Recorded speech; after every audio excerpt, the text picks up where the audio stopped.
Hello viewers, আর mobile হসপিটালে স্বাগত জানাচ্ছি। প্রতিদিনের মতো আজকেও একটি নতুন ভিডিও নিয়ে হাজির হলাম তোমাদের সামনে। আজকে দেখাবো হচ্ছে Samsung A10 charging problem solve. তো এই যে চার্জিং কানেক্টরটি দেখতে পাচ্ছ, যে এই কানেক্টরটা দিয়ে আমাদের এই চার্জিং লাইনের যে কানেক্টর থেকে মেন যে ভোল্টেজটাই দেখো, ডান পাশে যে কানেক্টরের চারটা ট্র্যাক, এই চারটা ট্র্যাকে আমাদের পজিটিভ ভিবাস ভোল্টেজটি ঢুকছে। এই ভিবাস ভোল্টেজটি আমাদের চার্জিং সিসি বোর্ড হয়ে পাত্তা হয়ে এখানে চলে আসে কানেক্টরে। ভিবাস হচ্ছে আমাদের যে মেন ভোল্টেজটা আমাদের চার্জার থেকে আসে, সেটাকে ভিবাস ভোল্টেজ বলা হয়। তো এখান থেকে কানেক্টর থেকে এই যে দেখো, আমাদের চার্জিং আইসির আগেই একটা ছোট্ট একটি আইসি আছে। সেই আইসিটির নাম হচ্ছে ওভিপি আইসি। ওভিপি কথার অর্থ হচ্ছে ওভার ভোল্টেজ প্রোটেকশন। মানে কোনক্ষণে যদি এখানে ওভার ভোল্টেজ আসে তো এই আইসিটি খারাপ হয়ে যায়, মানে সুইসাইড আইসি বলাও চলে, কারণ এই আইসিটি উড়ে যায়। তো এটার ইনপুট আউটপুট একই ভোল্টেজ, 5 ভোল্টেজ। তো যাই হোক, এই ইনপুট আউটপুট ভোল্টেজটা আমাদেরকে চেক করে নিতে হবে যে ভোল্টেজটা ঠিকঠাক আছে কিনা। তারপরে এখানে যে আউটপুট ভোল্টেজটা দেখতে পাচ্ছ, এই আউটপুট ভোল্টেজটা চার্জিং আইসিতে ঢোকার আগে দেখো দু একটি কম্পোনেন্ট এর মাধ্যমে আমাদের এখানে ঢুকছে। তো এইখানে কম্পোনেন্টগুলো আমাদেরকে দেখে নিতে হবে, কম্পোনেন্টগুলো আমাদের কাছে গুরুত্বপূর্ণ। এই যে দেখো, এই কম্পোনেন্টগুলো আমরা দেখতে পাচ্ছ যে এখানে কিন্তু ছোট্ট, এই দেখো এখানে একটি রেজিস্টার আছে, তারপর এখানে একটি ছোট্ট কয়েল আছে। এই জিনিসগুলোকে আমাদেরকে দেখে নিতে হবে। তো যাই হোক, এগুলো দেখার পরে আমাদের যে এখানে চার্জিং আইসি আমাকে ইনপুটে যে ভোল্টেজটা ঢুকছে সেই ভোল্টেজটি আমাদেরকে দেখতে হবে। তো এখানে যখন চার্জিং আইসিতে ভোল্টেজটা ইনপুট হয়, সেই ভোল্টেজটার নাম হচ্ছে ভিবাস। এবং ওপরে দেখো যে লাইনটি উপরে যে ভোল্টেজ একটি বেরিয়ে যাচ্ছে, সেটা হচ্ছে তোমরা সবাই জানো যে ভিপিএস পাওয়ার তৈরি হয় এখান থেকে। তো যাই হোক, সেই ভোল্টেজটি ছাড়াও ডান পাশ দিয়ে একটা কানেকশন আমাদের বেরিয়ে যাচ্ছে। তো যাই হোক, ভিবাসটা আমাদের এখানে আলোচনার বিষয় না। ভিবাস ভোল্টেজটা চার্জিং আইসি এখান থেকে তৈরি করার পরে সার্কিটের সব জায়গায় বিভিন্ন সেকশানে দেওয়া হয়। তো সেটা নিয়ে আমরা আলোচনায় যাচ্ছি না। আর আমাদের এখন বিষয়টা হচ্ছে যে এই চার্জিং আইসি যে ইনপুটে যে ভোল্টেজটা 5 ভোল্টেজ ঢোকার পরে এই ভোল্টেজটা কনভার্ট হচ্ছে। এখানে কনভার্ট হওয়ার পর তখন আমাদের এই চার্জিং আইসির আউটপুট দিয়ে এই ভোল্টেজটা আবার বেরিয়ে যাচ্ছে।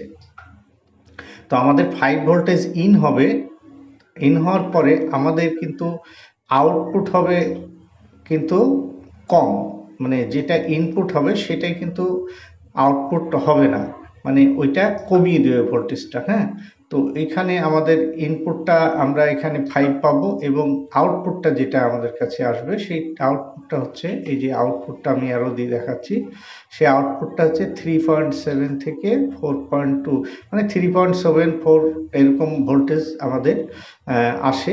এইখানে দেখো আউটপুটে যে ভোল্টেজটা আসলো, এখানে দেখো ছোট্ট একটি ফিউজ আছে। অনেক সময় 0 ohms-এর রেজিস্টার এবং ফিউজ কিংবা ভার্টিক্যাল রেজিস্টার থাকে এখানে। তো এইটার মাধ্যম দিয়ে আমাদের চলে আসলো কোথায়, ব্যাটারি কানেক্টরে। তাহলে আমাদের মেন ভোল্টেজ এখানে এর মাধ্যমে সরাসরি আমাদের এখানে চলে আসলো, আমরা ভোল্টেজটা পেয়ে গেলাম। তারপরে এছাড়াও আমাদের যে কানেকশনগুলো আছে সেই কানেকশনগুলো আমাদেরকে দেখতে হবে। এটা তো চলে গেল আমাদের যে মেন ভোল্টেজ ইন এবং আউটটা আমরা দেখে নিলাম। তারপরে আরও যে কানেকশনগুলো থাকে সেই কানেকশনগুলো আমাদের এখানে দেখতে হবে। সেই কানেকশনগুলো আমি পুরো ডিটেলসেই দেখাচ্ছি এখানে। তো এইটা ভিবাস ভোল্টেজের পাশাপাশি দেখো, এই যে আমাদের যে কানেক্টর, যে চার্জিং পাত্তা যেটাতে লেগে থাকে, যে কানেক্টরে চার্জিংয়ের ইনপুটের যে ভোল্টেজটা আসে, যেই কানেক্টরের মাধ্যমে, পাত্তার মাধ্যমে এসে যে কানেক্টরে ইন হচ্ছে, তো এই কানেক্টরে কিন্তু আমাদের আরও দুটি কানেকশন আসে। তো এই কানেকশন দুটোকেও আমাদেরকে একটু জানতে হবে এবং এই কানেকশনগুলোকেও আমাকে মেপে কাজ করতে হবে। পুরো বিষয়টা আমাদেরকে একটু ধারণা না থাকলে আমাদের কাজ করতে আসলে খুবই সমস্যা হবে। তো ওইখানে যে কানেকশনটি আছে, সেই কানেকশন যে দুটো আছে, সেই দুটো সরাসরি আমাদের এখান থেকে ডিভাইডেড হয়ে কিন্তু এখানে দেখো যে চার্জিং আইসিতেও কিন্তু এখানে ইন হয়েছে। এই যে দুটো কানেকশন আসলো, এই কানেকশন দুটো কিন্তু চার্জিং আইসিতেও আমাদের এই যে সামনেই দেখো যে এটা দেখতে পাচ্ছ যে এখানে আমাদের ইন হয়েছে, মানে বাম পাশে দেখো কানেক্টর, যে কানেক্টর আছে কানেক্টর থেকে আমাদের নীল এবং গোলাপি কালার যে দুটো ট্র্যাক আছে সে ট্র্যাক দুটো বেরিয়ে আমাদের এখানে কোথায় আসছে, এ দেখো চার্জিং আইসিতে ইন হচ্ছে। তো এখানে চার্জিং আইসিতে ইন হয়েছে, পাশাপাশি আমাদের এই লাইনটাও আবার সরাসরি কিন্তু সিপিইউতে গেছে। সিপিইউতে যাওয়ার কারণ হচ্ছে সেটাও আমি একটু ক্লিয়ার করে তোমাদেরকে বলছি। সিপিইউতে এখানে যেতে হবে একটাই কারণ, তো দেখো আমি পুরোটা আগে দেখাই।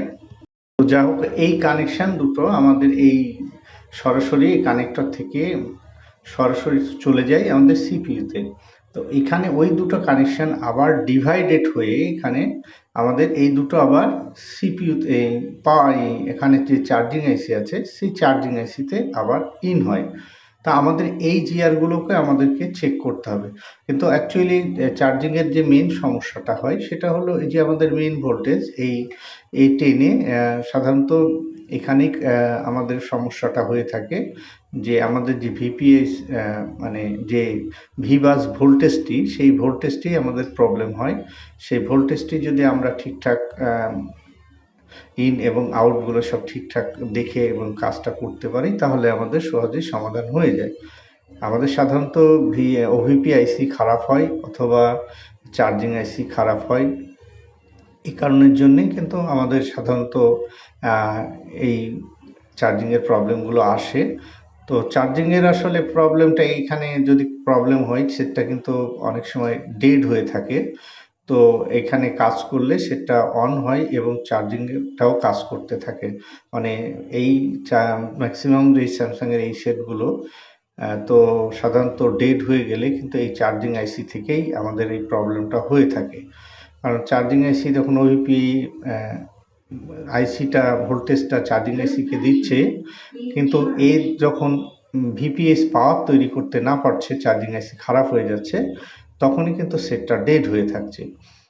তো সে কারণে আমাদের চার্জিং আইসি খারাপ হয়ে গেলে এখানে সাধারণত আমাদের সেটটা ডেড হয়ে থাকে। স্যামসাং ম্যাক্সিমাম সেটগুলো দেখা যায় যে চার্জিং আইসি খারাপের কারণে সেটটা ডেড হয়ে যায়। তো এখানে চার্জিং আইসি আমরা কি করব, ইনপুট আউটপুট ভোল্টেজগুলোকে চেক করব। চেক করার পরে আমাদের যদি ফল্টটা দেখি যে আমাদের ইনে ভোল্টেজ আছে আউটে ভোল্টেজ নেই, সেক্ষেত্রে আমরা চার্জিং আইসিকে উঠিয়ে হিট দিয়ে দেখব, না হলে রিভলভ করব। তারপরেও যদি না হয় সেক্ষেত্রে আমাদেরকে আইসিটি বিকল্পভাবে চেঞ্জ করতে হবে। তো যাই হোক, আমি ভিডিওটি অনেকটা বড় হয়ে গেল, আমি বিস্তারিত বলার চেষ্টা করলাম এই ভিডিওর মাধ্যমে। তো আমার ভিডিওটি দেখে তোমরা যদি একটু উপকৃত হও তো আমার চ্যানেলটি সাবস্ক্রাইব করবে। সবাইকে অসংখ্য ধন্যবাদ জানাচ্ছি এবং এরকম আমি নতুন নতুন ভিডিও তোমাদের সামনে উপস্থাপন করব। সবাইকে ধন্যবাদ।